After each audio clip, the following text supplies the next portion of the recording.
It's Kay. Welcome to How I Made the Monster, a little crash course look behind the scenes about how I brought some of the hiimmarymary monsters to life. In this video, I'm going to go over how I created the Veiled Woman. The costume is actually quite simple.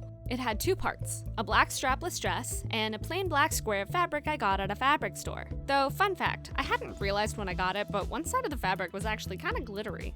When draping the fabric over my head, I made sure that my shoulders were visible to achieve a certain look, and I tucked the fabric in if need be.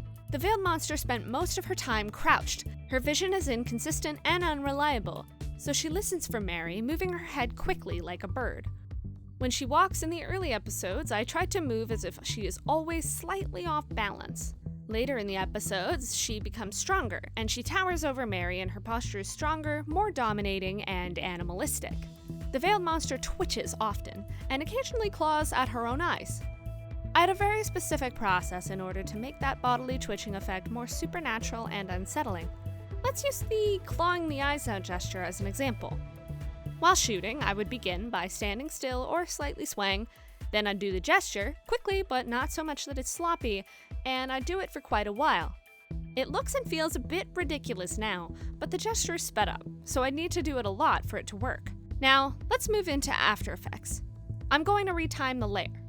I set some keys so I can balance things out, then anything in between those keys I can move. I find the end of the shaking motion, make some keys there, then I drag a key over and it shortens the whole comp. Do note though that it slows down the other part, so it helps to plan ahead or just edit in new motion. If I wanted to add the spooky multiple effect, I duplicate the layer 2 times and make each extra layer slightly transparent. I trim them both so they only encompass the shaking part. Then I shift them each ahead by a couple of frames with just enough offset that it has a really creepy effect when she shakes. Add a bit of creepy atmosphere, and there you go!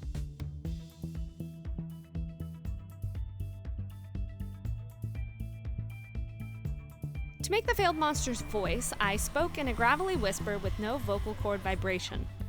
I would speak each line 3 times, 1 at normal levels, 1 trying to sound like I had a lower voice, and 1 with a higher voice.